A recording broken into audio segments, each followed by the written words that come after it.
ये रक्षा 15 अगस्त जो रहती है ये इसमें रहता है तिरंगे का। ज़्यादातर बच्चा बूढ़े जवान सब लोग को वो तिरंगा चाहिए होता है और तिरंगे की मतलब डिमांड ज़्यादा है। तिरंगा कागज़ की पतंग में भी आता है और तिरंगा पन्नी की पतंग में भी आता है। तिरंगे कई तरह के कई आकार में बन के आते हैं। सबसे ज़्यादा 15 अगस्त में जो बिकते हैं वो तिरंगे बिकते हैं और इतना क्रेज़ रहता है। हमारा जितना 1 साल का स्टॉक करके रखते हैं वो हमारा ये 5 दिन में सारे तिरंगे बिक जाते हैं। सबसे ज़्यादा जो 80% बिकते हैं वो तिरंगे बिकते हैं। उसके बाद में जो दूसरी तरह की पतंगे जैसे आपका डोरीमोन है, बेंटन है, स्पाइडरमैन है और जितने कार्टून हैं बड़े बड़े भूत हैं और बहुत सारे आप कहेंगे तो मैं उनको आपको दिखा दूंगा। उसका रेट मतलब बहुत ज़्यादा है और सबसे ज़्यादा आप मान लीजिए कि मतलब तिरंगे की डिमांड बहुत रहती है 15 अगस्त तक। 15 अगस्त के बाद में जो रहता है वो और तरीके की पतंगे होती हैं। वो जैसे वो कागज़ की मुड्डेदार होती हैं, गिलहरा होती है, आंखोंदार होती हैं। इस तरह की पतंगे ज़्यादा बिकती हैं।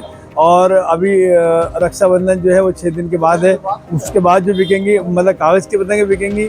अभी जितनी 80% पतंग बिकती है वो पन्नी की पतंग बिकती है और एक पतंग आती है कपड़े की पतंग होती है।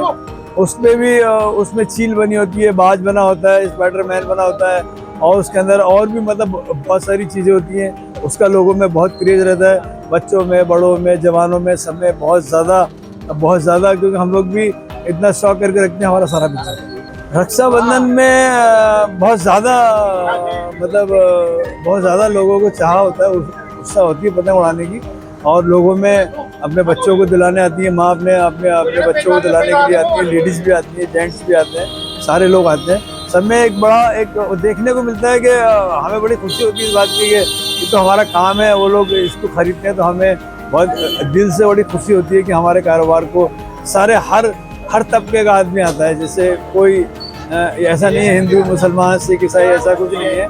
सारे तबके के लोग आते हैं और सारे लोग पतंगबाजी करते हैं और कोई पतंगबाजी में किसी का कोई धर्म नहीं है, कुछ नहीं है। सब लोग पतंगबाजी करते हैं और बहुत अच्छे तरीके से खरीद के लेके जाते हैं और इससे हमारी रोटी चलती है। और इसलिए मैं उन लोग का भी धन्यवाद बोलूँगा जो हमसे खरीदते हैं।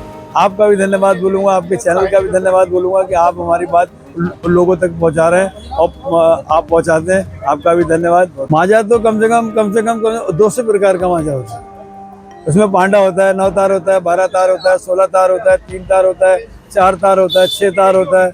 सब मतलब तारों के हिसाब से माजा होता है। उसमें जो मतलब कोटेड होता है वो 1 कोट का होता है, 2 कोट का होता है, 3 कोट का होता है। जो कोटेड करते हैं उसमें 16 कोटेड तक का होता है माजा।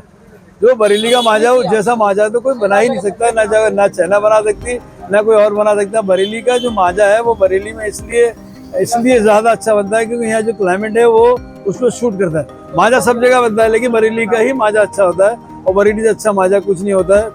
कोई माजा नहीं होता है, चाइना वाना कुछ नहीं होता है। ये चाइना ऑनलाइन बिक रहा है और आपके चैनल के माध्यम से कहना चाहता हूँ कि सरकार से भी इस बात को आग्रह करना चाहता हूँ कि इसको चाइनीज़ माजे को जो भी बेच रहा है उसको बंद होना चाहिए। पहले ऑनलाइन बंद कराना चाहिए, फिर ऑफलाइन। तो इतना खौफ है लोगों में कि लोग इसको बेचना पसंद ही नहीं करते। हम लोग देखिए जितना भी माजा लगा होगा सारा बरेली का माजा हमारे पास लगा।